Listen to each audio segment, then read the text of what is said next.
Hello everyone, good evening to all. I hope you all are fine. So, if you all are preparing for UGC NET JRF December 2026 in Forensic Science, then this video is only for you. So, session शुरू करने से पहले I will introduce you myself. So, my name is Mansi Saini and I will be your forensic science educator. I will be guiding you throughout your UGC NET forensic science preparation journey. I have qualified my masters in forensic science with specialization in forensic chemistry and toxicology from National Forensic Science University, Gandhinagar, Gujarat. I have qualified both UGC NET exam and Gujarat State Eligibility Test for the position of assistant professor.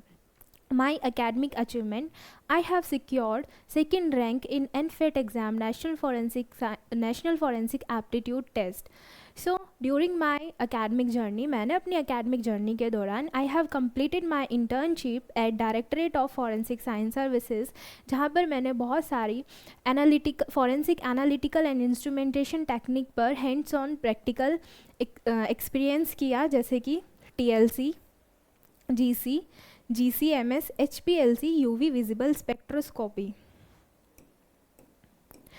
And during my dissertation, my research area was focused on cannabinoid analysis and elemental profiling in chocolates and candies using TLC and ICP-MS.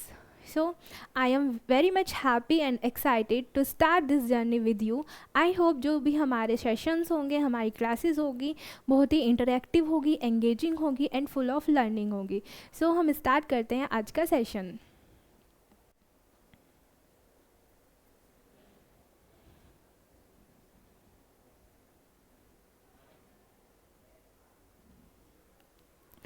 So, if you all are preparing for UGC NET exam, अगर आप सभी UGC NET exam की preparation कर रहे हो या फिर UGC NET exam की प्रिपरेशन करना चाहते हो, तो सबसे पहले आपको पता होना चाहिए कि UGC नेट एग्ज़ाम होता क्या है. सो UGC नेट एग्ज़ाम एक नेशनल लेवल एलिजिबिलिटी टेस्ट है जो कि NTA के द्वारा कंडक्ट कराया जाता है. NTA national testing agency. ये एग्ज़ाम साल में 2 बार होता है, एक बारी जून साइकिल में और एक बारी दिसंबर साइकिल में. सो इस एग्ज़ाम का पर्पज़ क्या है? बहुत सारे स्टूडेंट सोचते हैं कि this exam is only for the eligibility for assistant professor, पर ऐसा नहीं है. ये एग्ज़ाम आपके बहुत से गेटवेज़ को ओपन करता है रिसर्च और एकेडमिक्स में. इस एग्ज़ाम में 3 लेवल होते हैं. Level 1 JRF, level 2 NET, level 3 PhD.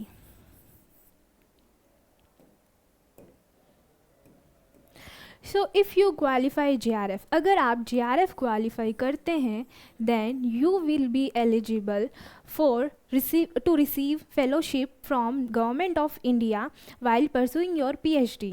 And if you qualify NET, अगर आप नेट क्वालिफाई करते हो, देन आप एलिजिबल हो जाते हो किसी भी कॉलेज, किसी भी यूनिवर्सिटी में असिस्टेंट प्रोफेसर पोजीशन के लिए. अगर आप PhD क्लियर करते हो तो बहुत सारी यूनिवर्सिटीज़ हैं, बहुत सारे कॉलेजेस हैं जो UGC नेट के स्कोर कार्ड को कंसिडर करते हैं PhD एडमिशन के लिए. बट ये टोटली डिपेंड करता है universities to universities and colleges to colleges. So इस एग्ज़ाम में अपीयर होने के लिए मिनिमम एलिजिबिलिटी क्राइटेरिया क्या होना चाहिए? सो इस एग्ज़ाम में अपीयर होने के लिए आपके पास मिनिमम मास्टर्स डिग्री होनी चाहिए. अगर आपका सब्जेक्ट फॉरेंसिक साइंस है तो आपकी मास्टर्स जो होगी वो फॉरेंसिक साइंस से होनी चाहिए. सो अगर आप जनरल और EWS कैटेगरी से बिलोंग करते हो तो आपके मास्टर्स में मिनिमम 55% मार्क्स होने चाहिए. ठीक है. और अगर आप रिजर्व्ड कैटेगरी से बिलोंग करते हो, जैसे कि OBC, NCL, SC, ST, PWD and third gender candidate, तो आपको 5% का रिलैक्सेशन मिलता है. मतलब आपके मास्टर्स में 50% मिनिमम मार्क्स होने चाहिए.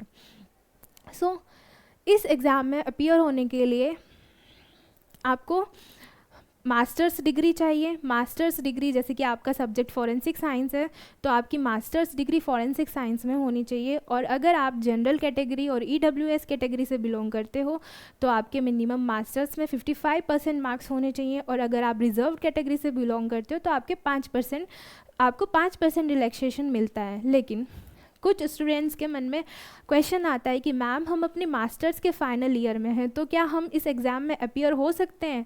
तो आंसर है यस। अगर आप अपनी मास्टर्स के फाइनल ईयर में हो तो आप यूजीसी नेट एग्ज़ाम दे सकते हो, but you should complete your degree and fulfill the required percentage within the time prescribed by NTA UGC.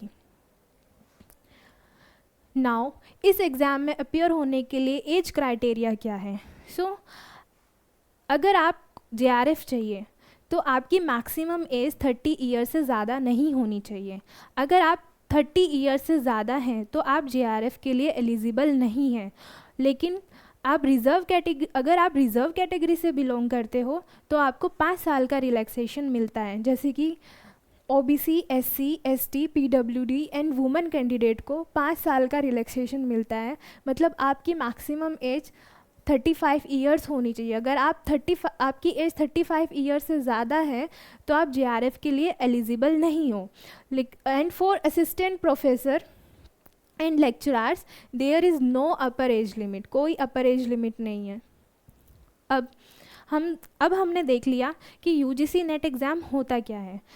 आप UGC नेट एग्ज़ाम देने जा रहे हो तो आपको एग्ज़ाम का पैटर्न भी पता होना चाहिए। UGC नेट एग्ज़ाम 2 सेक्शन में डिवाइडेड है, पेपर 1 एंड पेपर 2। पेपर 1 जो है हमारा जनरल पेपर है, जो कि सभी कैंडिडेट्स के लिए एप्लीकेबल है इर्रेस्पेक्टिव ऑफ देयर सब्जेक्ट, कि उनका सब्जेक्ट क्या है। उनका सब्जेक्ट कॉमर्स है, उनका सब्जेक्ट फॉरेंसिक साइंस है, उनका सब्जेक्ट ज्योग्राफी है, सभी के लिए पेपर 1 कॉमन है। एंड पेपर 2 आपका सब्जेक्ट स्पेसिफिक है, जैसे कि आपका सब्जेक्ट फॉरेंसिक साइंस है तो आपका पेपर 2 फॉरेंसिक साइंस का होगा। नाउ हम अब एग्ज़ाम के स्ट्रक्चर को देखते हैं। मोड ऑफ एग्ज़ाम जो है आपका ऑनलाइन होगा, कंप्यूटर बेस्ड टेस्ट है, ड्यूरेशन 3 आवर्स। ये एग्ज़ाम आपका 3 घंटे का होगा for both paper 1 and paper 2। आपका एग्ज़ाम एक दिन ही होगा, कंबाइंड पेपर होगा पेपर 1 एंड पेपर 2, और पेपर 1 और पेपर 2 के बीच में कोई ब्रेक आपको नहीं मिलेगा। इस एग्ज़ाम का मीडियम इंग्लिश एंड हिंदी होगा।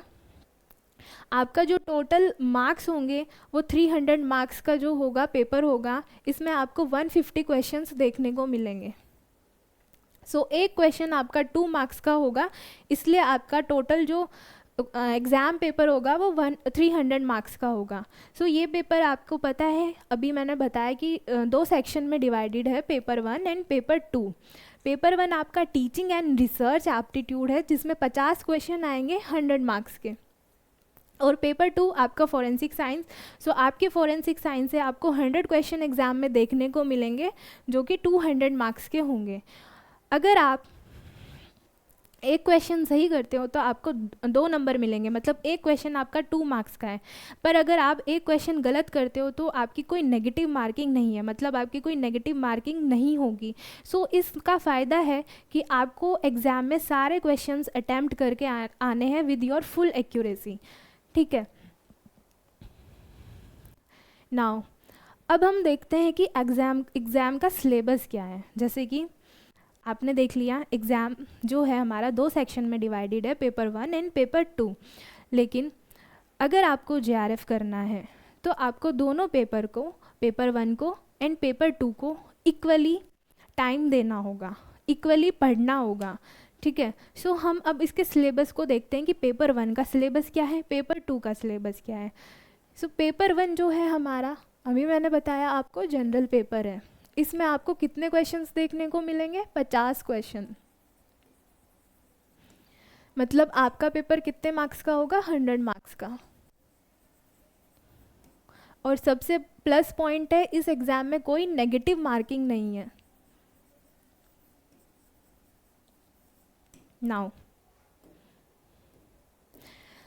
पेपर 1 में आपकी 10 यूनिट्स है।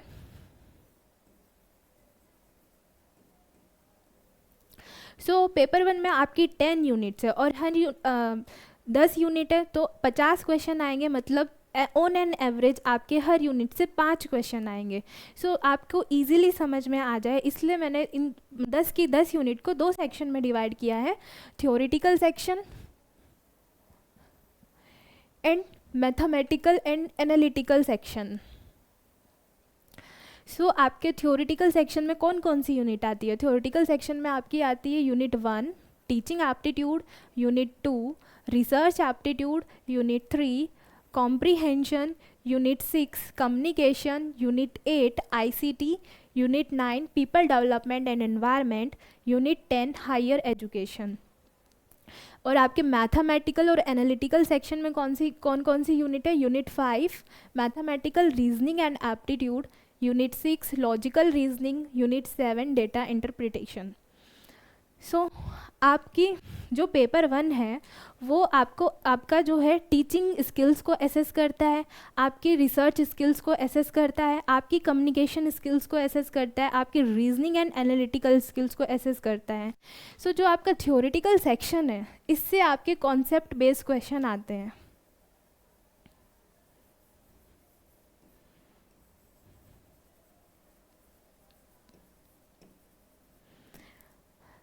पहले जो एग्ज़ाम पेपर आता था थोड़ा इजी लेवल में आ जाता था कि आपको टॉपिक्स के बारे में थोड़ा बहुत पता है तो आप क्वेश्चन बना पाते थे। बट अभी जो एग्ज़ाम पेपर आता है, अभी आपने जून साइकिल का एग्ज़ाम देखा होगा, तो बहुत ही कॉन्सेप्चुअली क्वेश्चंस आते हैं, तो आपको टॉपिक्स को बहुत ही डीपली पढ़ना है। आपके हर टॉपिक्स के कॉन्सेप्ट्स क्लियर होने चाहिए ताकि आपके जितने भी कॉन्सेप्ट बेस्ड क्वेश्चन आए वो एग्ज़ाम में सही बन पाए। और आपका जो ये मैथमेटिकल सेक्शन है, एनालिटिकल सेक्शन है, ये बहुत ही मतलब एग्ज़ाम में पेपर 1 में बहुत ही स्कोरिंग सेक्शन है, आपको ये नहीं छोड़ के जाना है। बहुत सारे स्टूडेंट्स होते हैं जिनको ये सेक्शन बहुत टफ लगता है, तो ये सेक्शन आपका सिर्फ और सिर्फ प्रैक्टिस से इम्प्रूव होगा। जो आपका मैथमेटिकल सेक्शन है आपको इसकी डेली प्रैक्टिस करनी है। थ्योरेटिकल सेक्शन को आप एक बार पढ़ेंगे, इसके कॉन्सेप्ट को समझेंगे, आप फिर रेगुलर बेसिस पर रिवाइज करेंगे तो ये चीज़ तो आपकी धीरे धीरे इम्प्रूव हो जाएगी। बट अगर आप मैथमेटिकल सेक्शन की प्रैक्टिस नहीं करेंगे डेली बेसिस पर, आप अपनी रीजनिंग और एनालिटिकल सेक्शन की प्रैक्टिस नहीं करेंगे डेली बेसिस पर, तो ये सेक्शन आपका इम्प्रूव नहीं होगा और आप इस क्वेश्चन एग्ज़ाम पेपर में नहीं बना पाएंगे। अब हम देखते हैं आपका पेपर 2। पेपर 2 आपका फॉरेंसिक साइंस है जिसमें आपका 100 क्वेश्चंस देखने को मिलेंगे। आपको 100 क्वेश्चन देखने को मिलेंगे। आपका पेपर 2 कितने मार्क्स का होगा? 200 मार्क्स का। पेपर 2 में भी आपकी 10 यूनिट्स हैं, तो ऑन एन एवरेज आपको हर यूनिट से 10 क्वेश्चंस देखने को मिलेंगे।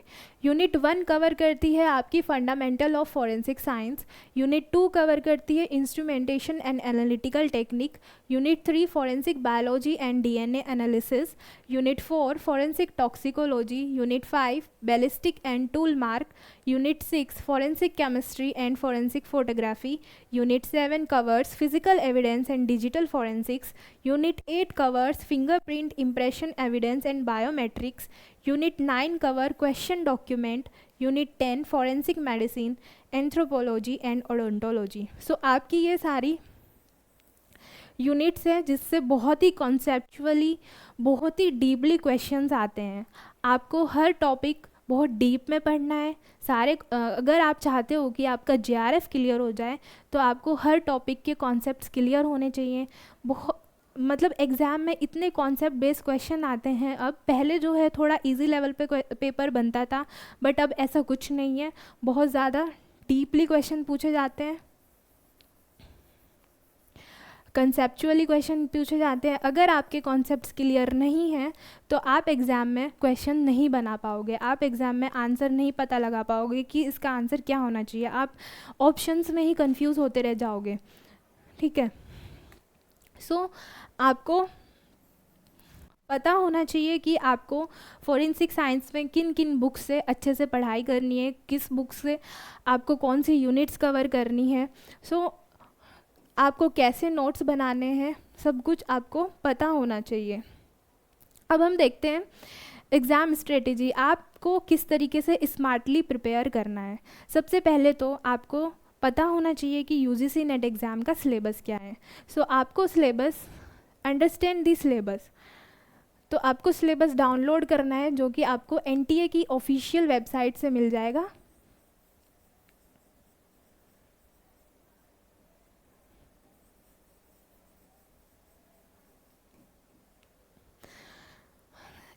सिलेबस को अच्छे से समझना है, आपको देखना है कि आपको कौन सी यूनिट जो है आपकी वीक है। जैसे कि आपका सब्जेक्ट फॉरेंसिक साइंस है, तो आपने अपनी एकेडमिक्स में भी पढ़ा हुआ है, तो कुछ यूनिट्स आपको आती होंगी, कुछ यूनिट्स आपकी वीक होंगी, कुछ यूनिट्स आपकी स्ट्रॉन्ग होंगी।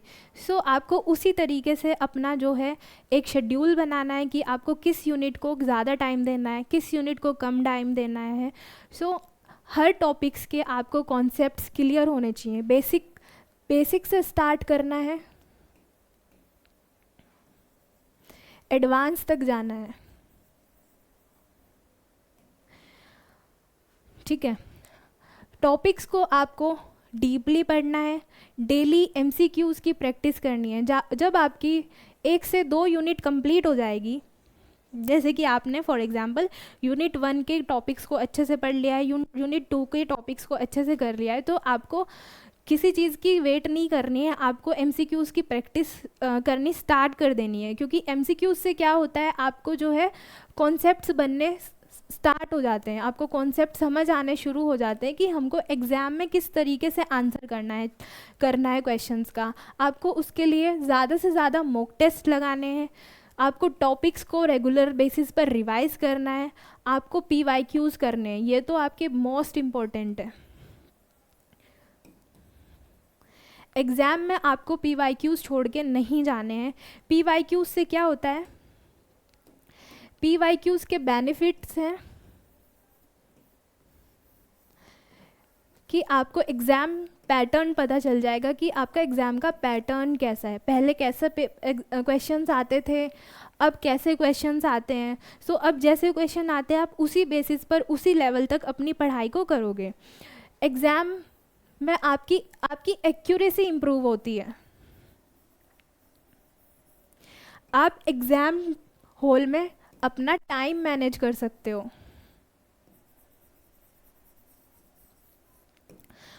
और बहुत सारे पीवाईक्यूज़ एग्ज़ाम में रिपीट भी होते हैं, तो अगर पीवाईक्यूज़ रिपीट भी होते हैं और आपने पीवाईक्यूज़ पढ़े हैं, तो वहाँ से क्वेश्चन रोंग करने की जो प्रोबेबिलिटी है वो आपकी कम होगी।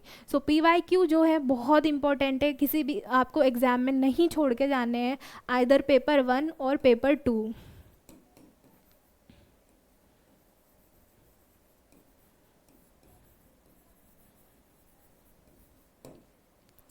सो आपके एग्ज़ाम में 2 सेक्शंस हैं, पेपर 1 एंड पेपर 2।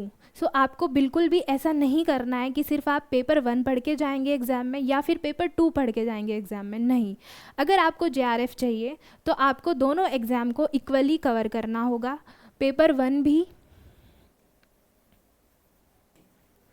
और पेपर 2 भी। अभी हमारा एग्ज़ाम दिसंबर में है, तो हमारे पास अप्रोक्सीमेटली 5 to 6 मंथ्स है। तो अगर आप डेली पेपर 1 को 2 से 3 आवर्स देंगे, मोर देन एनफ है। आप डेली पेपर 1 को 2 से 3 घंटे पढ़िए और पेपर 2 को लगभग 4 से 5 घंटे तो दीजिए। डेली टॉपिक्स कीजिए,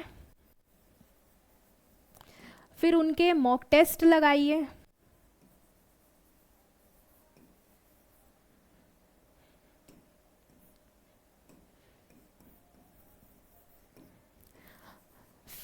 रिवाइज करिए रेगुलर बेसिस पर। और पीवाईक्यूज़ तो आपको नहीं छोड़ने हैं, आइदर पेपर 1 और पेपर 2। सो ये आपको दोनों पेपर के लिए करना है। आपको डेली पेपर 1 को भी टाइम देना है, आपको डेली पेपर 2 को भी टाइम देना है। अगर आपको जेआरएफ चाहिए तो आपके पेपर 1 में मिनिमम 35 प्लस क्वेश्चंस सही होने चाहिए और पेपर 2 में 70 प्लस क्वेश्चंस सही होने चाहिए, तभी चांसेस हैं कि जेआरएफ बन पाए। ठीक है, नाउ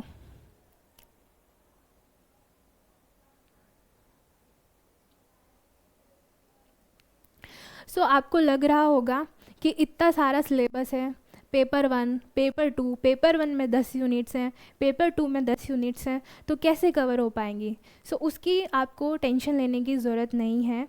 हम डेली शाम 7 बजे विज़न JRF यूट्यूब चैनल पर मिलेंगे, जहाँ पर मैं आपको फॉरेंसिक साइंस का सिलेबस कराऊंगी। हम यहाँ पर सारे टॉपिक्स को कवर करेंगे, PYQs करेंगे, MCQs करेंगे एंड डेली बेसिस पर रिवीजन करेंगे।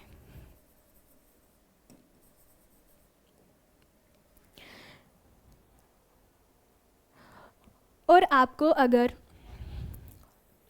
ये जानना है कि आपको फॉरेंसिक साइंस के लिए किस बुक से कौन सी यूनिट किस बुक से कवर करनी चाहिए, कौन सी बुक हमारे लिए बेस्ट है, तो उसके लिए आप मेरे को कमेंट सेक्शन में बता देना। मैं एक अलग से वीडियो बना दूंगी कि फॉरेंसिक साइंस के लिए आपको कौन कौन सी बुक्स पढ़नी चाहिए। सो अगर आप पेपर 1 की तैयारी को बहुत ही बेहतर बनाना चाहते हैं, बेसिक्स टू एडवांस करना चाहते हैं, तो विज़न JRF प्लेटफॉर्म पर एकलव्य बैच स्टार्ट हो चुका है, जो कि एक फाउंडेशन बैच है दिसंबर 2026 के लिए। सो अगर आपको पेपर 1 में एनरोल करना है तो विज़न JRF ऐप डाउनलोड कीजिए और एनरोल कीजिए। और आपको अगर पेपर 1 के लिए बुक्स पढ़नी है, थ्योरी बुक और PYQ बुक, तो ये दोनों बुक अवेलेबल है विज़न JRF ऐप पर। सो इसके लिए अगर आपको एनरोल करना है, बुक को ख़रीदना है, ये बुक दोनों हिंदी मीडियम में भी अवेलेबल है और इंग्लिश मीडियम में भी अवेलेबल है। तो इसके लिए आपको विज़न JRF ऐप को डाउनलोड करना होगा, वहाँ से आपको इन बुक्स के लिए एनरोल करना होगा। सो आई होप कि आज का सेशन आपके लिए बहुत ही हेल्पफुल रहा होगा। सो कल से हमारी क्लास 7 बजे विज़न JRF यूट्यूब चैनल पर रेगुलर बेसिस पर होंगी, जहाँ पर हम फॉरेंसिक साइंस के सिलेबस को अच्छे से कवर करेंगे। So make sure you will join the class on regular basis. अगर आपकी कोई भी क्वेरीज़ हैं तो आप इस नंबर पर कॉल कर सकते हैं 6377 486100। So thank you everyone.